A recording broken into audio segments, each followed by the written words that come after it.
phenomenal and unexpected happened.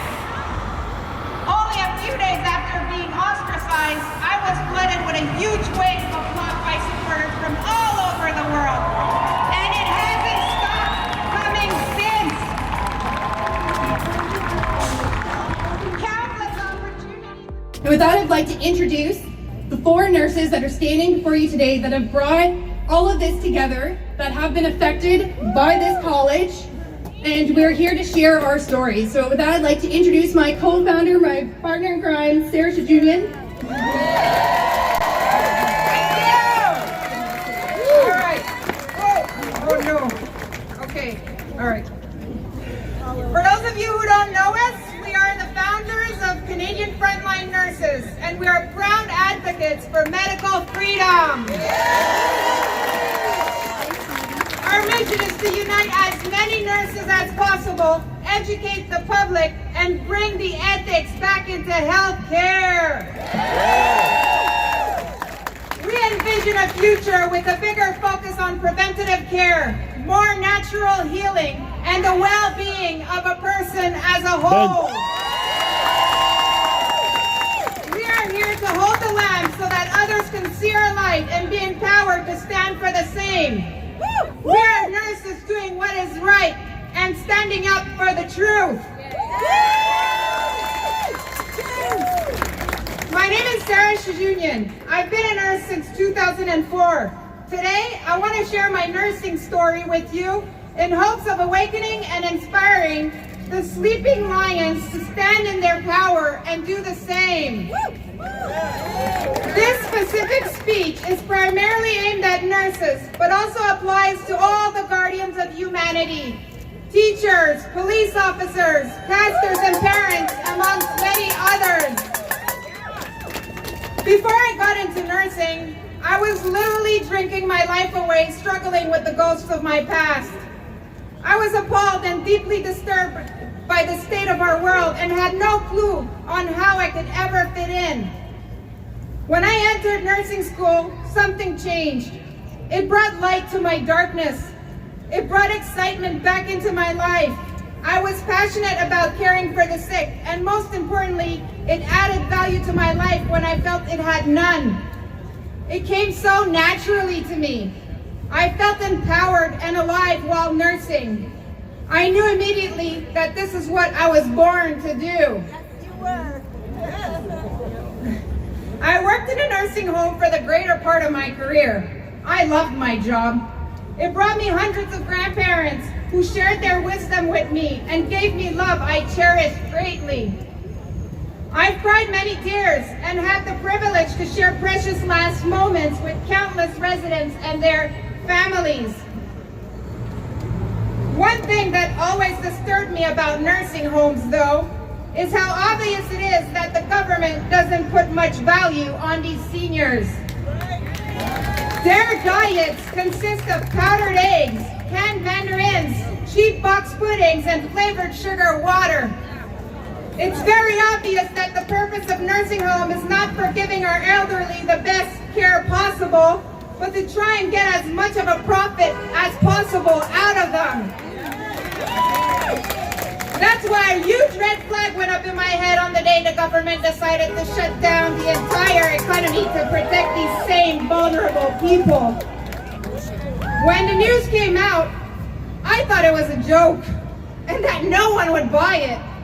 I thought everyone at work would feel the same way. I was dead wrong. At first, I was very vocal about my views, but I quickly realized that this may backfire in a really bad way. The union, for which I held the position of chief steward, made it very clear that they didn't have our backs. I was asked if I care for the lives of my residents when I asked questions about our rights when it came to the testing. I was scared. I'm a single mom. I couldn't afford to lose my job, so I became very quiet. I felt sick. This wasn't what I signed up for. I always thrived on being the voice of the people, but the people didn't know they were being fooled, and even worse, some were now threats reporting every little disobedience to management and public health. I've been silenced many times in my life, and one of the things I learned through my healing journey is that finding your voice, along with standing in your truth, is the only way out of the darkness. When the second lockdowns hit, I just couldn't take it anymore. Rage fueled my body. I was a ticking time bomb. I could no longer hold back. I started speaking up, first online, and a few weeks later, I found myself founding Nurses Against Lockdowns and speaking at my first protest. I finally felt free again. It was absolutely liberating! And then, immediately after, everything I had feared would happen actually did happen. I was fired within the same week from my first job and lost my second job not too long after. My license is under investigation. We were defamed on national news in Canada and the US, being called domestic terrorists by some, and even had the RCMP knock at our door. The online mob that followed the media attacks were brutal. There were definitely moments where I was scared for my life, but I pulled through. Much quicker than I thought, actually. And then, something phenomenal and unexpected happened. Only a few days after being ostracized, I was flooded with a huge wave of love by supporters from all over the world. And it hasn't stopped coming since. Countless opportunities arose from standing up for what is right. I've connected with some of the most beautiful souls to walk this planet. I finally got to write a chapter in a book, and best of all, we founded Canadian Frontline Nurses and are now building our own healthcare system, which will be by the people, for the people. It's literally what I've always dreamed of. I guess I had to take a huge risk, a leap of faith to get it. I believe that's what awaits all of us who do what's right and align our values with our actions. You must all trust and believe in this process. In nursing school, one of the first and foremost important things we learn about is the code of ethics. We were taught that when the industry turns against the people, that it's our duty to agitate and advocate for what is best for our communities. I'm proud to say that I stood by my pledge to do no harm. And if that means that I'm no longer included in the industry, so be it. I'm a free nurse now. No longer a captive agent, and that gives me the freedom and opportunity to be unapologetically the people's nurse. Yes. I wore my uniform today because I want to show people who think that I'm no longer a nurse that nothing is further from the truth. I feel like more of a nurse now than I've ever felt before. Nursing doesn't come from a piece of paper. It's a calling. It comes from the heart.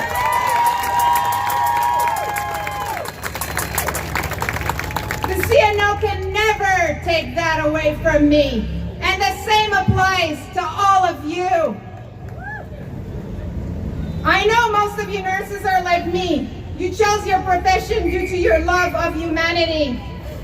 I understand that this is very difficult for you, but we are running out of time. Every minute that passes, an elderly person dies alone, a child overdoses, or a business owner commits suicide.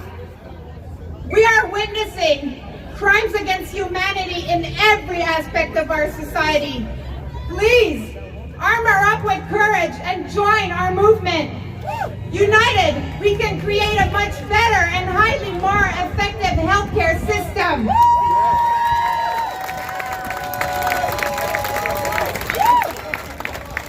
Now, we know that what we're doing is not for the faint of heart. We are calling for the bravest of all nurses to please step forward and stand with us. You already know who you are. Don't wait for a sign from the outside. Look within and listen to your intuition. You are the one. When I first spoke out, I was ready to lose everything if I had to, because absolutely nothing is worth selling my soul for. Revolutions are never easy and require sacrifice. But losing our jobs and material things is nothing compared to losing our rights and freedoms for the upcoming generation. I don't know about you guys, but my kids are my life. Without them, I probably wouldn't still be here. So I'm literally willing to die for this, for their future. I'm all in. And if you're a parent, you should be too. The time has come for each and every one of us to stand in our power. You are the hero of your story. You decide what's going to happen to you. Please do not let fear and hate take over our humanity. Spread love and don't be silent in the face of oppression. The world needs for you to be awake and stand up for what is right. It starts with you. Together, we will overcome and we will rise through the ashes of the matrix. Who's with me? Thank you.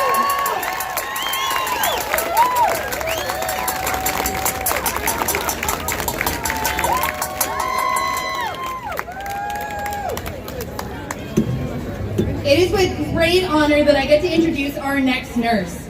So some of you may have already heard about her. She was actually one of the first nurses that was publicly defamed by the media back in July of last year. I remember when I was speaking out publicly on social media, people would send me this article as like a threat, being like, this could happen to you. And I thought, if I could stand in the presence of this brave nurse that stood up and was willing to take this risk, then I would be honored. And here we are. I get to introduce Crystal Pitter to you guys today.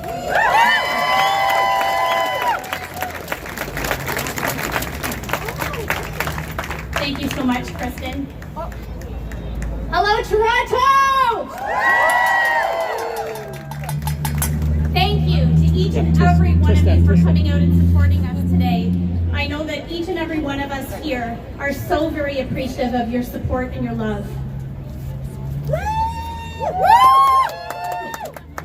I'd like to start with sharing a scripture verse, if I may. Proverbs 31, verse 8. Speak up for those who cannot speak for themselves. Ensure justice for those being crushed. My name is Crystal Pitter. I'm a nurse practitioner who is very honored and privileged to be part of the Canadian Frontline nurses and to stand here today with Kristen, Sarah, and Jessica, strong and empowered nurse warriors. I have been practicing nursing for 24 years in various areas, including infectious disease. Nurses are the first line of defense for patients. Through empathetic, evidence-based practice, nurses touch the heart, communicate compassion, and deliver care and services while preventing and/or mitigating harm. I'm a nurse in good standing with no history of any negative performance appraisals or discipline. I'm a truth seeker and speaker. I adhere to moral and ethical codes that are unshakable. I have extensively researched many topics in pursuit of truth and high-level evidence-based information to inform my practice. I'm extremely passionate about bodily autonomy, informed consent, medical transparency, the protection of God-given inalienable rights and freedoms, advocating for the public, standing strong for all that is noble, and opposing and exposing deceit, corruption, and evil. I'm a deeply compassionate person and professional who demonstrates integrity and sound critical thinking skills.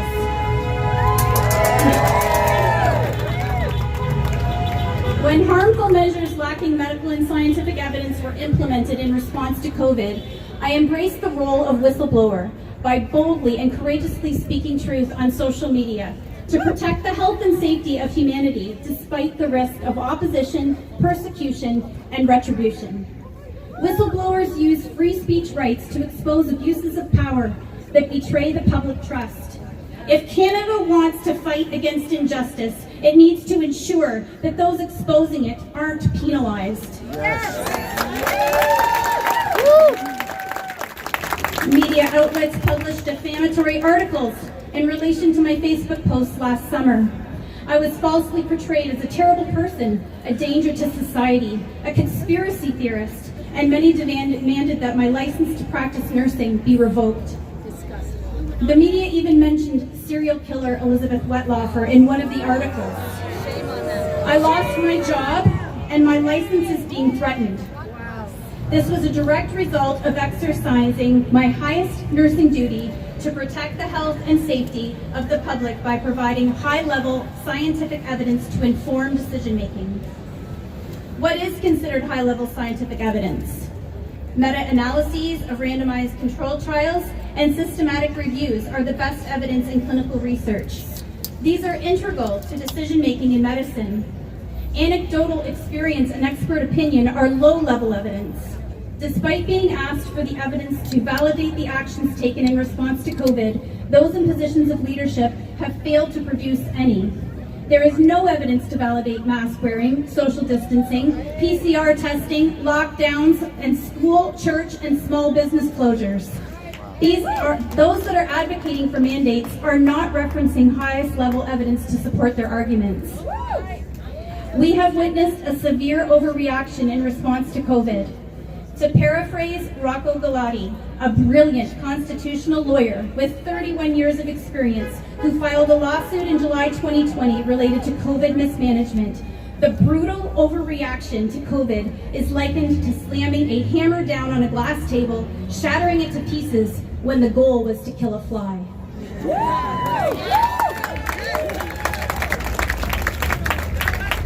Every death is absolutely tragic. I don't want to minimize that in any way. I have sincere and abundant compassion for every life that has been negatively affected. However, SARS-CoV-2 is not the unusually deadly virus we were led to believe it was by politicians and health leaders. We have the government data on COVID deaths. When cases are compared to deaths, it's abundantly clear that fear is unjustified. When death statistics are examined, the impact of COVID on population life expectancy is minimal. The death rate in children is essentially zero. Media incited fear, panic, and hysteria through mind game propaganda tactics is entirely unjustified. Our bodies respond to perceived danger with a fight or flight response as a mechanism of survival. However, when we live in constant fear from physical dangers or perceived threats, we can experience negative impacts in all areas of life and can even become incapacitated. Fear weakens the immune system. It can lead to fatigue, depression, PTSD, accelerated aging, and premature death. The world looks very scary to someone in a chronic state of fear. It paralyzes our ability to think logically and critically. The stress hormone cortisol is also an enemy to public health. Scientists have known for years that elevated cortisol levels interfere with learning and memory, decrease immune function, and increase weight gain, blood pressure, cholesterol, and heart disease. Chronic stress and elevated cortisol levels also increase risk for depression, mental illness, and lower life expectancy. Throughout history, logic and science guided medical practice. The sick were quarantined, not the healthy. A focused approach was implemented. Those who were known to be vulnerable were protected. It is well known that the elderly, immunocompromised, and those with comorbidities are most vulnerable to COVID. It is entirely possible to take action in a focused manner to protect those that are most vulnerable while allowing the general population to live their lives.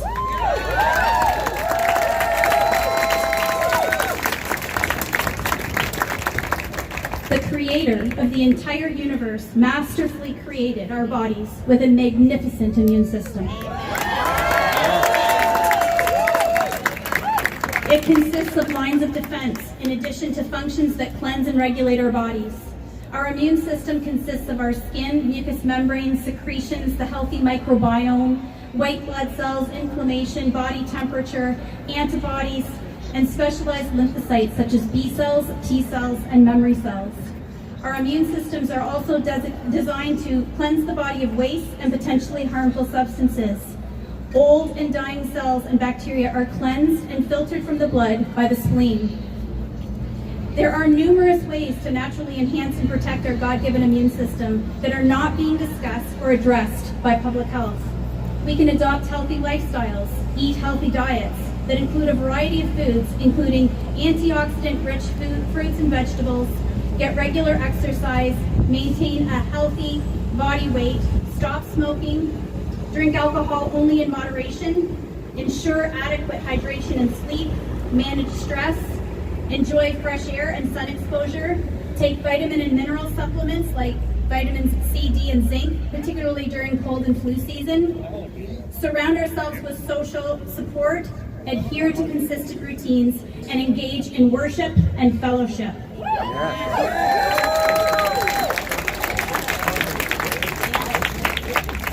Almost all Canadians are either vitamin D deficient or insufficient, placing them at increased risk for COVID complications. So I ask you, why are vitamin D, exercise, and other measures known to enhance the immune system not being promoted to the public?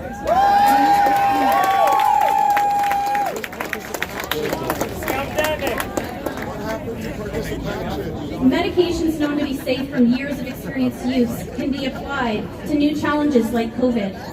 Clinicians refer to this as off-label use. It's interesting that hydroxychloroquine, a medication approved for use for over 60 years and widely used to treat malaria, lupus, and rheumatoid arthritis, was suddenly deemed dangerous as a possible solution for COVID. Ivermectin and budesonide have also been shown to be efficacious in the fight against COVID. Rushed experimental mRNA gene therapy injections with no long-term safety studies have known serious adverse reactions worldwide, including death. It is also well known that adverse reactions post the second injection are significantly worse. Why are healthy people being injected with an experimental gene therapy with unknown long-term effects to protect them from a virus with a mortality rate comparable to the flu? What happened to medical ethics? Human beings should never be experimented on like lab rats.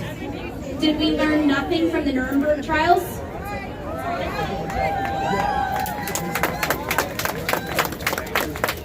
The collateral damage from COVID measures is causing more harm and destruction than the virus itself. Globally, we are seeing alarming rates of depression, anxiety, isolation, alcoholism, self-harm, suicide, domestic abuse, overdose, cancer and cardiac deaths, unemployment, homelessness, business closures and bankruptcies, destruction of the economy, and poverty. In addition, milestone events such as weddings, births, funerals, baptisms, birthdays, graduations, proms, and other important and special occasions that can never be replaced have been lost. Recently, I was deeply saddened by a video of a funeral service where the sons of an elderly woman who was visibly distraught due to the death of her spouse were forced to move away from their grieving mother to reestablish social distancing.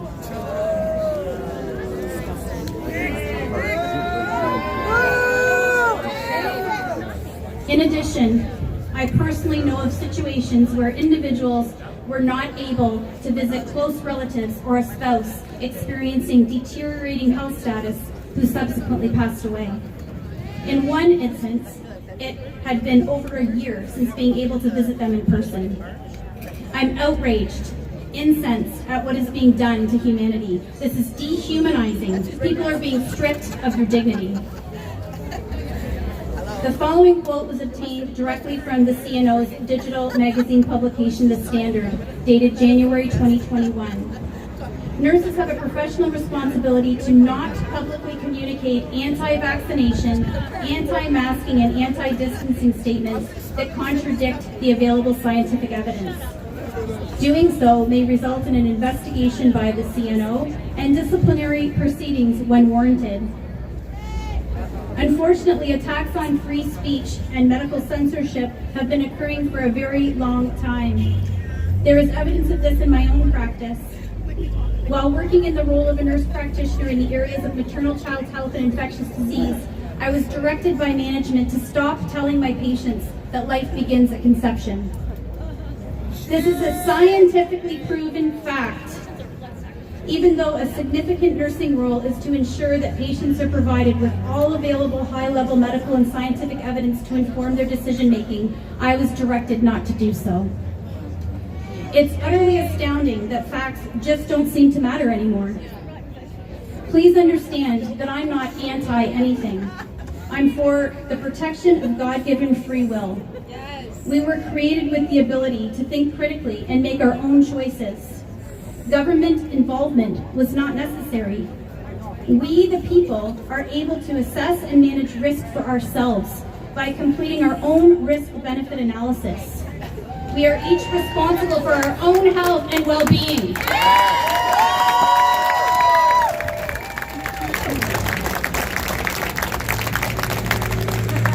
The brutal reality is that we risk injury and death every single day.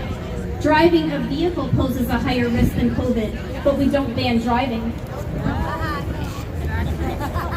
The College of Nurses of Ontario is a public sector organization that must operate in compliance with the Canadian Charter of Rights and Freedoms, otherwise known as the Charter. All Canadian citizens have the right to freedom of conscience and religion, freedom of thought, belief, opinion, and expression, including freedom of the press and other media of communication, freedom of peaceful assembly, and freedom of association. These charter rights must remain intact when Canadian citizens are registered with a regulatory body such as the CNO. Failure to operate in compliance with the charter can and may subject organizations to legal action. Speaking out in opposition to the COVID narrative places altruistic healthcare professionals in a position that risks their reputation, employment status, livelihood, and license to practice. I cannot and will not remain silent when I know that the measures imposed are not supported by medical or scientific evidence and cause more harm to society than the virus itself.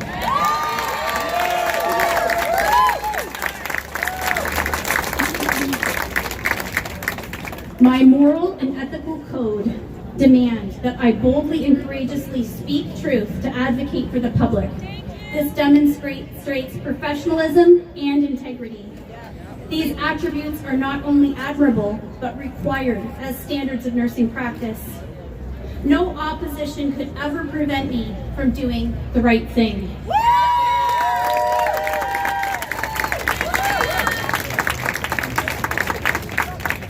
Nurses are expected to adhere to the standards of practice in carrying out all professional responsibilities.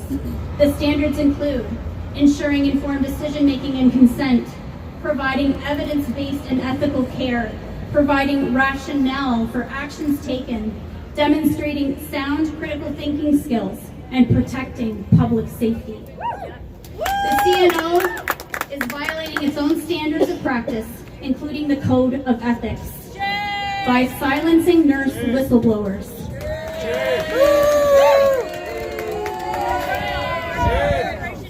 Prohibiting nurses from providing all of the available evidence-based information on any topic is in direct violation of these standards of practice. The world has changed, and not for the better. There is something very wrong when persecution and retribution result from doing or speaking the right thing and protecting public health and safety. We are to first do no harm.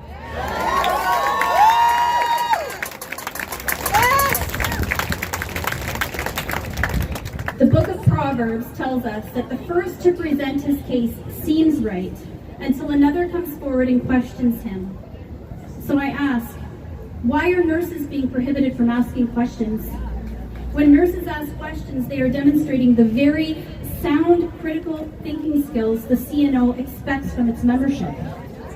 Competency demands that nurses demonstrate the knowledge, skill, ability, and judgment required for safe and ethical nursing practice. The CNO is silencing astute nurses with finely tuned critical thinking skills. Why would a regulatory body desire to deliberately target and destroy the nurses who adhere to standards of practice? I wonder. Why has respectful academic discussion and robust debate been prohibited? Why has questioning the narrative been outlawed? The science is never settled. Data is constantly changing. The sad and deeply disturbing truth is that science is for sale.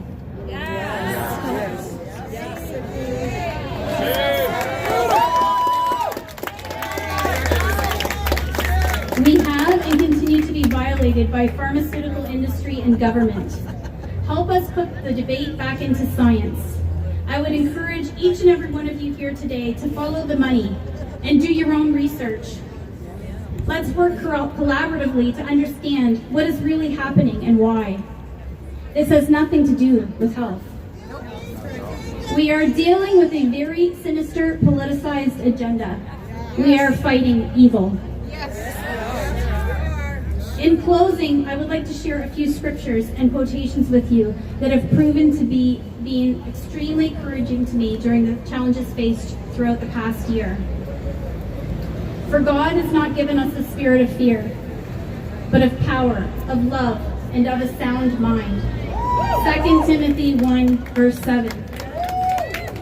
For there is nothing hidden that will not be disclosed, and nothing concealed that will not be made known and brought to light. Luke 8, 17.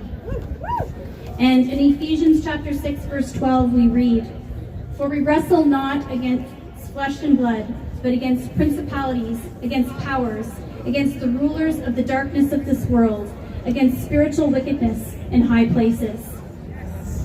And finally, a quote by Dietrich Bonhoeffer, one of my personal favorites. Silence in the face of evil is itself evil. God will not hold us guiltless. Not to speak is to speak. Not to act is to act.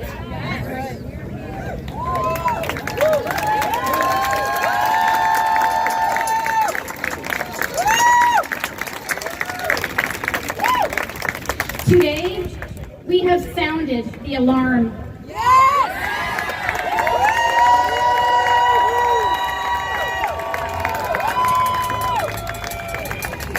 We encourage all of you to get engaged and stand with us in solidarity.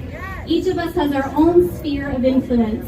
Make new connections and share the truth with everyone you know. Be strong and courageously stand in opposition to fear and control. We are overcomers and conquerors through Jesus Christ. Choose faith, hope, love, peace, freedom, and joy.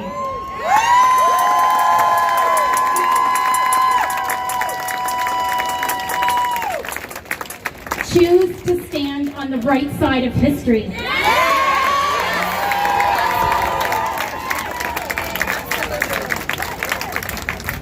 Choose Almighty God. If God is for us, who can stand against us? God's mighty hand of justice will prevail, and He alone will receive all glory, honor, praise, and worship.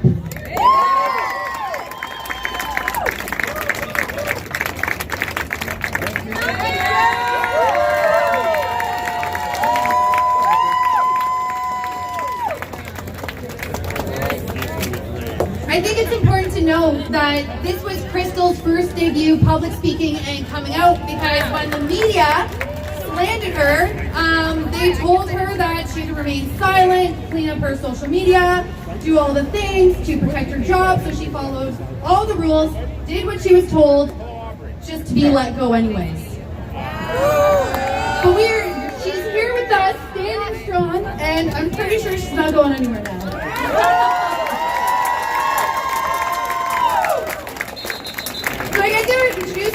Thank you everyone for coming out again. I know this has been long, a lot of standing. You need to shake it out, jump around, move around, meet a neighbor, meet someone, a friend, give some hugs to strangers, share some contacts. I find that's the most important part about coming out to rallies is the people that you meet. Because this is the time where we need to build our communities. We need to make our connections, and we need to keep standing together in solidarity and uniting. So meet a stranger today, share a contact, and give out some hugs.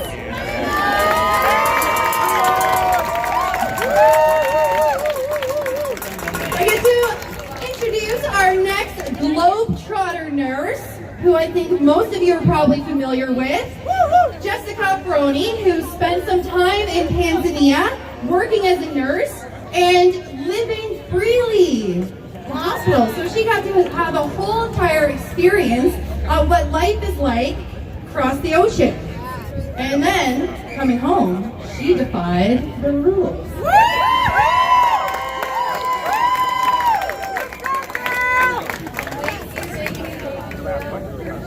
I just want to thank everyone standing here for showing your support and love, because it honestly gives us the courage to continue this fight. It's exhausting and it feels sometimes like I'm hanging on by a thread. I'm still currently working right now, and probably after this I'll get canned, but my morals are not for sale, so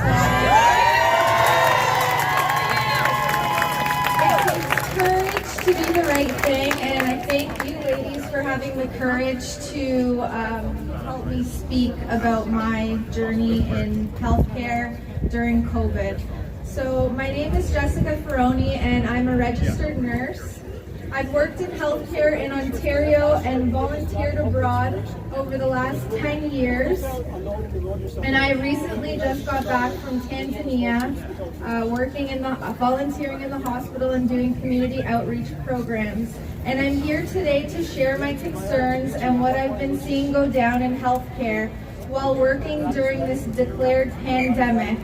I'm here to hold my governing body, the College of Nurses of Ontario, accountable in failing to protect the public by silencing its very own frontline workers who are bearing witness to the negligence, abuse, and medical mismanagement during this pandemic.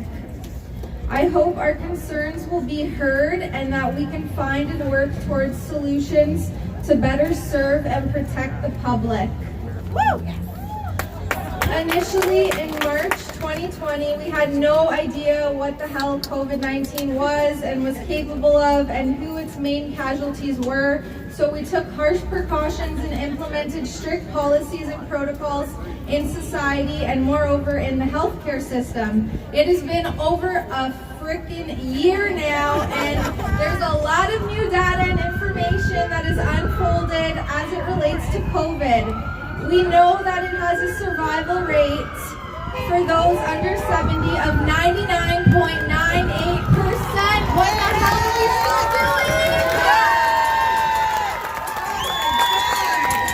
I can't believe it. Like, what the Oh, God, okay. And over the age of 70, including comorbidities with zero treatment and prophylactic care, the survival rate is 95%. So my question is, why are we still upholding these draconian measures, not only in society, but how we operate in healthcare? I am seeing the detriments in healthcare, and it is just, it's fucking devastating. I'm sorry, it's devastating. Why are we still following the old models and old science of the unknown when we know so much about COVID-19? My concerns are these policies and procedures being carried out in healthcare and in society are directly harming more people than COVID-19. As we are all saying, why isn't anyone listening to us? A lot of these policies don't even make sense and don't even follow evidence-based practice or the data or the peer-reviewed literature.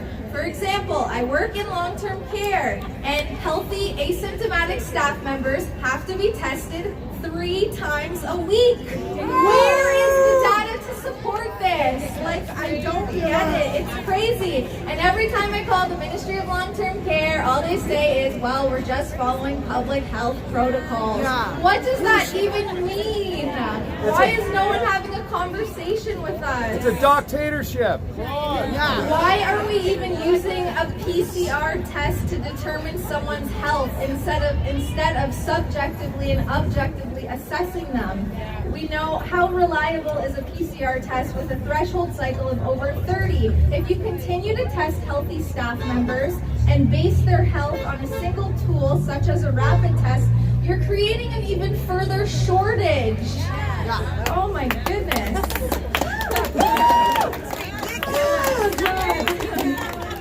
So if a healthy staff member, it just happened recently, tests positive, do you know what happens in long-term care?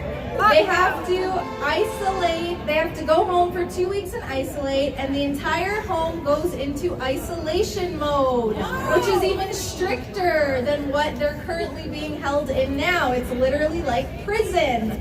Residents are still unable to leave the home. Their activities of daily living have been taken from them. They're denied access to see their loved ones. And it's just really so unnecessary. How is this humane, ethical? How does this logic follow evidence-based practice?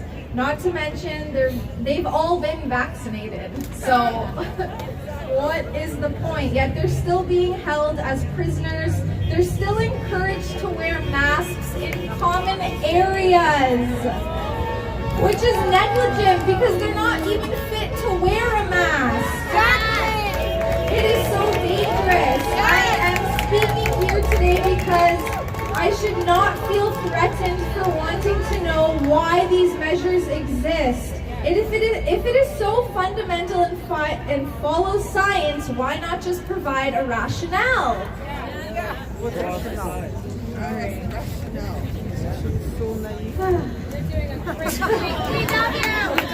Another ironic and questionable measure is all staff must wear masks, face shields, full PPE no matter what.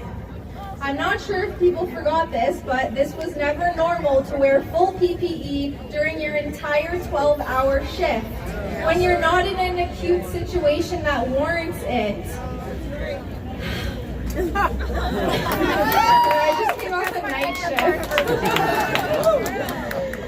It's a thing to wear full PPE when people are working with patients who are on contact droplet isolate precautions, but to wear it in the halls or sitting in nursing stations, talking to residents in common areas, it's just simply unnecessary and dehumanizing. This is their home. Imagine a confused resident and now you add all this COVID gear. Like, it is neglect, it's abuse, it's their home. This is where they're going to die and they're not even going to see their loved ones. I literally just had to call a family member the other day to tell them their loved one passed away unexpectedly, and she was devastated. She had not seen her mother in over a year. That is psychologically going to mess her up. She's going to have to live with that. Alright, so it's also interesting, I find it also interesting, in 2018 when influenza was a thing in the hospital, the major downtown hospitals created a vaccine or mask policy, which meant during influenza season you either had to wear a mask or get vaccinated. The Ontario Nurses Association filed a lawsuit against this policy after deliberation in the court ruled in their favor because they said it is illogical and irresponsible, and it is the exact opposite of being reasonable because there is scant literature and evidence that forcing healthy workers and nurses to use masks reduce the transmission of influenza. Not only am I seeing a significant decline in the health and well-being of long-term care residents, it's apparent that suicide, overdose, strokes, abuse, and child and adolescent anxiety and depression are now flooding the healthcare system due to all the public health mismanagement of this pandemic. I will not be a silent witness to this crisis. I am holding you, the College of Nurses, public health, and the government accountable. There is so much blood on your hands, and you need to start having an open discussion with your frontline workers. We are begging you for open dialogue. That's all. We just want to have a conversation. You need to educate and inform the public with healthy tools and ways that will decrease their risks. Using fear tactics and not calm, objective information to give people tools to make informed decisions, that is what you need to be doing. The risks of, we know that obesity and vitamin D deficiency is a direct, huge risk factor, and instead of promoting health and teaching about preventative health, your solutions have been to muzzle your frontline workers, lock down the province, prevent people from accessing care, and use fear tactics in the media to scare them. And how are people supposed to access proper care? This is not okay. We are not COVID deniers. We are advocating for everyone else who is being affected by this pandemic. It's not a matter of COVID anymore. We're asking you to open your eyes and to see the negligence and mismanagement of healthcare and do something about it. Enough is enough, and thank you for standing and listening to us and supporting us.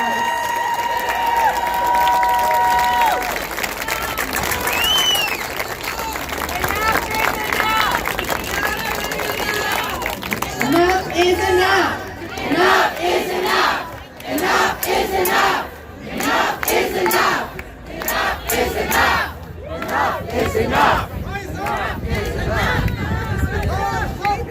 We're getting to the end, which is me. We're almost done wrapping up here. So thank you again. I'm going to keep thanking you guys for coming out, because this is what we need. We need to keep standing in solidarity. We need to keep holding up these giants accountable. And remembering, David and Goliath, who won? We're going to beat these guys. And I know some of our stories are repetitive, but it just goes to show you that no matter where we are nursing, what areas we are, where we come from across the globe, we have someone that has come in from Quebec today to support us.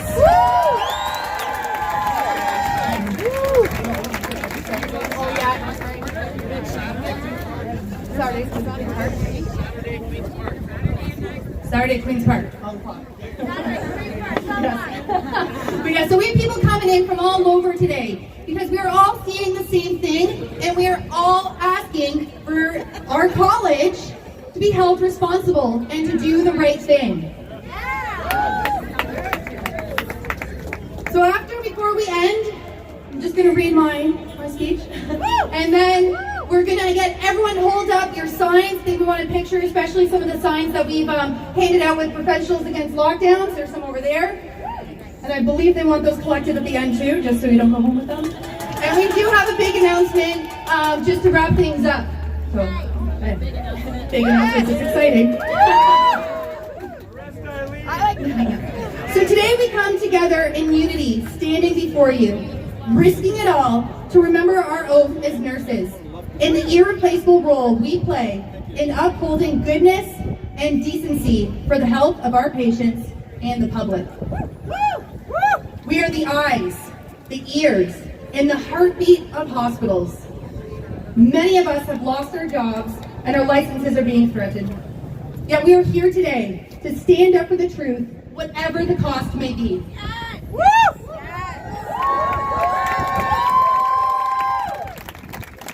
I am Kristen Nagel, a nurse, holistic nutritionist, and a mom. I was publicly slandered and defamed, terminated, and my license is under investigation by these guys for speaking truth and standing up for our rights and freedoms. They've tried to silence me, bully me, and break me. But little did they know that the harder they tried to take my voice away, they only made it stronger and louder.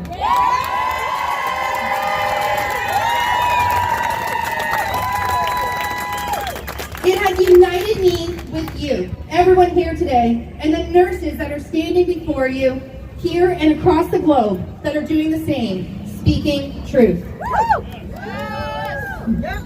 I was taught in nursing to be a critical thinker, to follow evidence-based best practice, to ask questions, and to advocate for a patient's health. Yet I've come to realize this means only if it fits the narrative.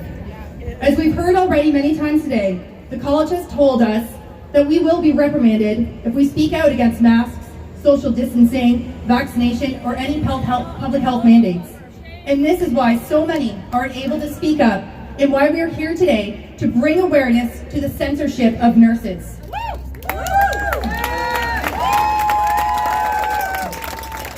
What is astounding about this is that we are speaking out on egregious violations to our code of conduct as nurses.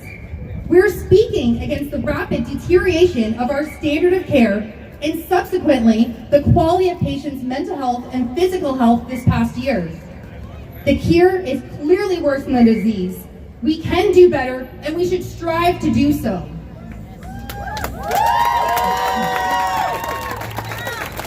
We are losing meaningful connection and dehumanizing each other.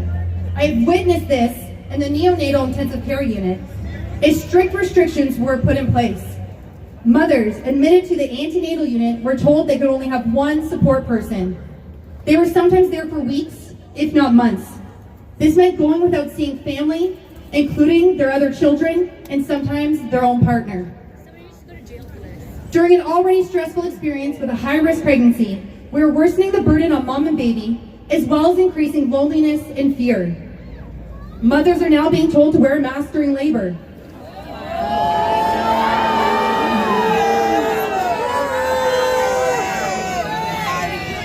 Parents are being told that they must take a PCR test before entering the hospital. And if they refuse to do so, they're being threatened that they will not be able to see their baby for 3 days if admitted to the NICU.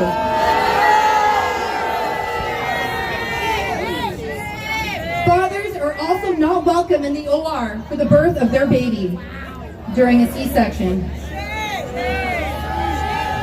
If a mother has to be put under general anesthetic during the C-section, both parents miss the birth of their child. Having a baby admitted into the NICU is a terrifying experience for parents. We are now denying them support at the bedside, as only one parent is allowed within 24 hours. Our micro-preemies can be in the unit for up to 100 days. This is a time of immense grief, stress, and worry, and now parents are going through this alone. Separating families and their support is completely unethical and has grave long-term effects on the parents, but also the health and resilience of their baby. Parents are also told to wear a mask when in contact with their own child. It gets worse. Mothers are told to wash their skin prior to breastfeeding. Ridiculous! What message does this send? We are dirty? Our own children can be harmed by our touch? When a baby is born, now they only see their masked mother's face. The still-face experiment has proven the devastating psychological damages this has on babies. Without seeing facial expressions, they are distraught, emotional, and fearful. They are scared of the very people that are meant to keep them safe, secure, and loved. Our children are now being raised in fear. Fear of each other, fear of the world, fear of illnesses, viruses, and germs, even the air we breathe. They are being taught to fear everything, including themselves, as the messaging is they are walking threats carrying possible disease. As a nurse and a mother, I cannot stand idly by and watch the devastation lockdowns and public health mandates are having on our elderly, our children, local businesses, and our communities. People are gravely suffering, and it is our job to stand up against harm. It is our job to not just do no harm, but to do good.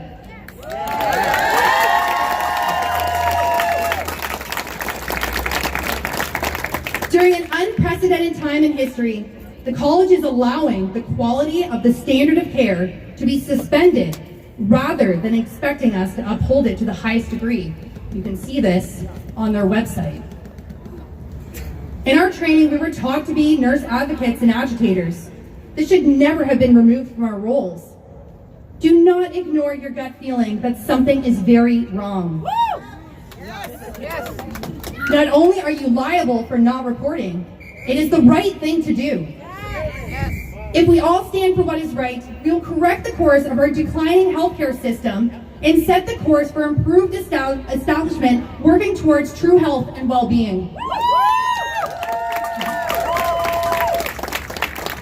In one short year, we have forgotten that as nurses, we have all pledged with Florence Nightingale before God and in the presence of this assembly to pass our lives in purity and practice our profession faithfully, agreeing to never take or administer any harmful drug.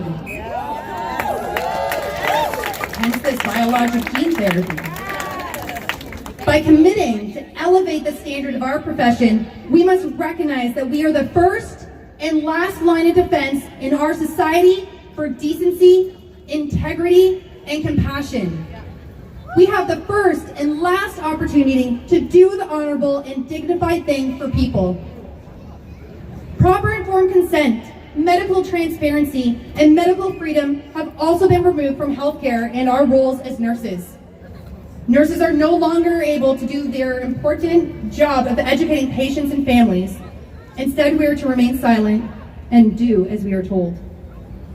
Frontline nurses are confirming, as we've seen here today, that the current healthcare model focuses on practices that continue to fuel disease, causing harm that is sometimes even fatal. If another way exists that promotes healing, well-being, and empowered sovereign health, then it is our responsibility to investigate and implement new practices and change our profession. They need to be held accountable for what they're doing. And this applies to everyone in a place of power over humanity. Police, teachers, and doctors. We must remember why we entered into these professions, what called us to be in these areas to look out for our fellow neighbors, to want to protect them, help them, and make a positive impact in their lives and the community. As I look around our current society, I do not see help. I see fear, illness, disempowered individuals. We have been made into victims. We have been taught from birth that our bodies are weak, that they are not good enough, and that we need pharmaceutical injections to keep us strong. We've been told to ignore our intuition and our gut instincts. We have been taught to place the responsibility of our bodies and our health into the hands of someone else. Too much time is spent researching illness and disease rather than prevention and actual health. True health and well-being are not found by someone else or in an injection or even from behind a mask. It's found from within us.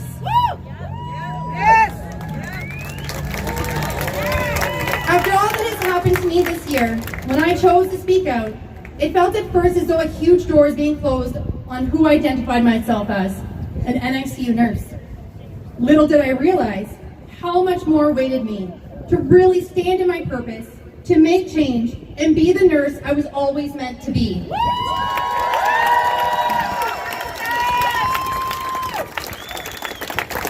Do not let fear of the unknown stand in the way of a better future for you as you find your voice. It's time we all find our courage, our bravery, and our voices to stand firm and united in truth to do the right thing. When you begin to say enough is enough and stand up for truth, you'll quickly realize you are not alone, as we are showing here today. We are supported and protected, and we are stronger when we all stand together. I know we can all be an example to the rest of the world. Nurses, it is our time to rise, to stand for a better world, and to take action daily in the practice of our sacred calling. We must follow our promise, devoting ourselves to the welfare of those committed to our care. As we stand here today, committed to be your voice, those in our care, which is all of you here today and beyond, we ask you to do the same for us.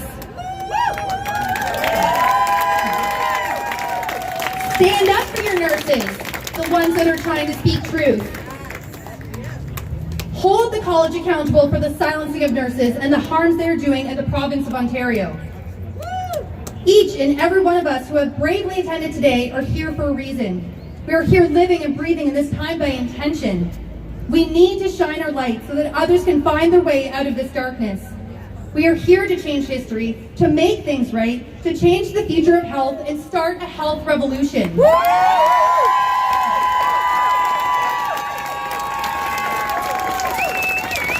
We are allowing our rights, freedoms, and sovereignty to be removed at an alarming rate. When we no longer have autonomy over our own bodies and our children's, we have lost everything. This alone should terrify everyone and encourage more to speak out. So let us learn the lessons that history has taught us and correct the course of the future with our brave actions. Never underestimate the significance of one person standing up for freedom and the ripple effect that it can have.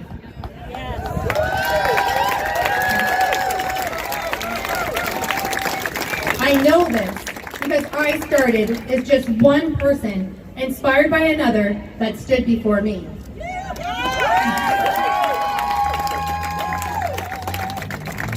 This is the time to stand up and be bold, to envision the future you want, to go against the grain and stand on the right side of history to make everlasting change. As Susie Chasm stated, the price for standing up for truth, no matter how severe, will always be less than the price our souls will be penalized for not speaking up for our conscience. That's right. There is no greater crime in the universe than silencing your conscience. And I know nurses are being placed in that difficult position where they are put in the place to choose their soul over their career right now. So we must let the world know that we will not be silenced. We do not comply. We stand firm. We stand united. And enough is enough.